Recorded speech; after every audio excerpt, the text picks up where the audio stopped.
11 ways to be a better partner. There's probably 500 ways, but today we're going to talk about 11 of them and in context with recovery. But all of these 11 pieces of advice I'm going to give you today carry over to any part of life if you're having a difficult time, like John and Peggy.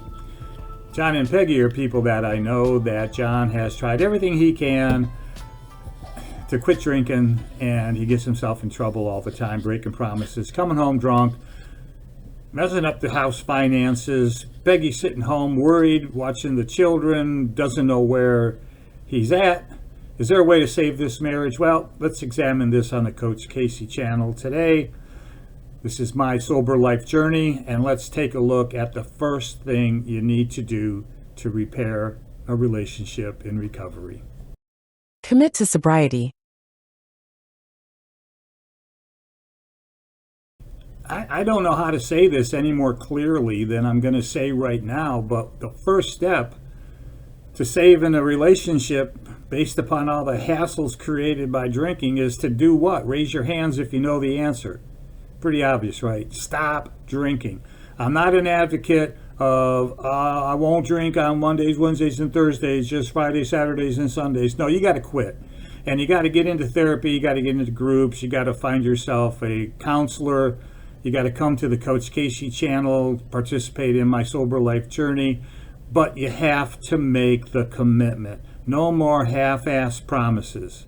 That's the first way to start laying the groundwork for a better relationship. Actions speak louder than words.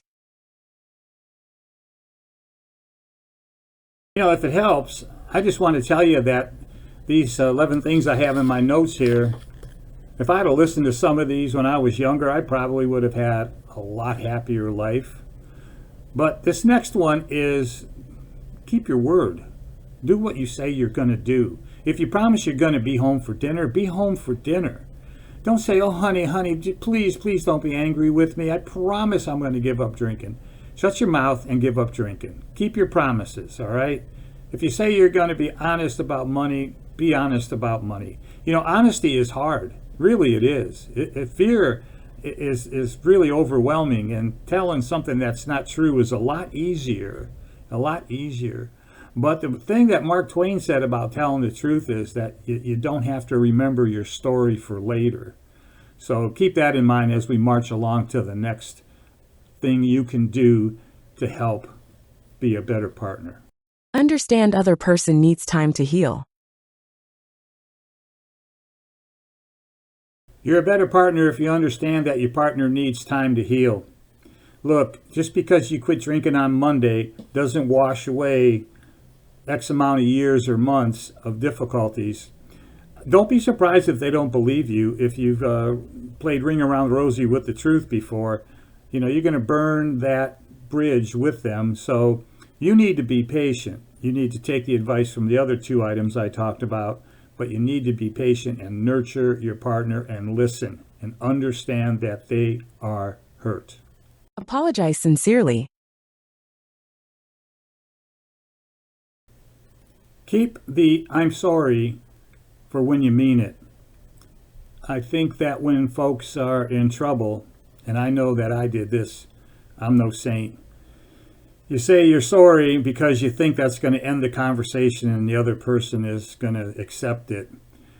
You have to recognize that the other person, as I said in the previous segment, is hurt.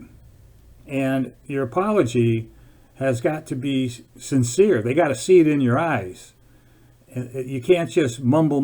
Yeah, honey, I'm sorry. I know you're upset. You shouldn't be upset because I only came home at 2 a.m. I used to come home at 5 a.m. Those half-assed kind of apologies don't get it done. So wait until you can frame your apology in a sincere way and back it up with actions. Communicate openly and honestly. If your relationship is in trouble, there's pretty good chances that you haven't been listening to each other very well because you've been talking over large volumes of conflict. But get back to sharing your feelings with each other. Be honest with each other and transparent. Reach out to the other person. Ask them what it feels like to be married or be a partner with somebody who has alcohol abuse disorder. Share your dreams and your visions. Don't give up. Don't give up talking. You can do it after dinner or walk in the park, anytime that seems appropriate. But don't give up on communicating what's in your inner soul. Show gratitude and appreciation. All right, we know how to say we're sorry, but do we know how to say thank you? Sit down and write your partner a thank you note one time. Thank him or her for being with you, sticking with you, and the good influence that he or she has had on your life. I have a little trick I do with my wife. It's not a trick, it's just a way I show that I love her. I take those yellow Post-it notes and I write messages to her that are very positive about her. And I place them all over the house, on the refrigerator, on the TV, on her bathroom door, and make them nice little surprises when she wakes up.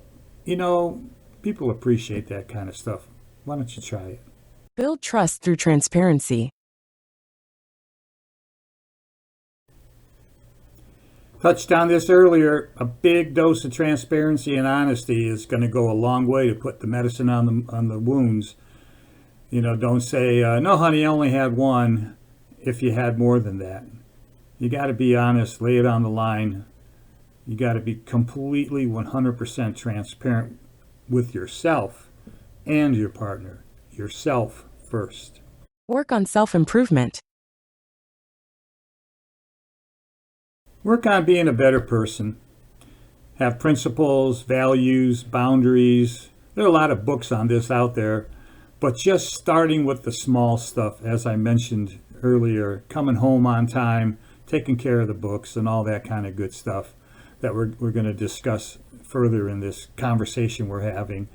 I don't care if it's yoga or just taking a walk or just eating better. Just take little steps to be a better person. Seek professional help together. This one doesn't work for everybody, but try to seek professional help as a couple. Now, I know there's times in therapy that it's nice to be able to be alone with your therapist so you can bare your soul and not feel judged. But I think that recovery is, in a partnership, is both people got to get in the boat and row, you know. Alcohol brings on a disease called alcohol use disorder. And the purpose of therapy is to help one person understand why they have this disease and help the other person heal from the pain that this disease causes to that person. Joint therapy is really a nice step in becoming a better partner. Celebrate milestones together. You know, recovery doesn't have to be a dreary, grim road. You can celebrate milestones together. First year sober, second year sober, first week sober. Find time for happiness together, to pat yourself on the back and get some positive strokes from your partner. It's going to really help a lot. One day I woke up and I found out that it was over 3 years since I had a drink. And that was so great. I was such good mood, and told my wife about it. And she patted me on the back and said, you know, I was shocked when you gave up drinking totally, and I'm shocked that you've done it. And I'm so happy and proud of you. That was cool. That was really cool. Really helped bring some ties to that bind to the relationship. Be financially responsible. When I started my journey on September 18th, 2021 for total sobriety, I was shocked at how much money I was spending on booze. You know, it catches up on you, and that impacts on other areas of your financial ability to make good financial decisions.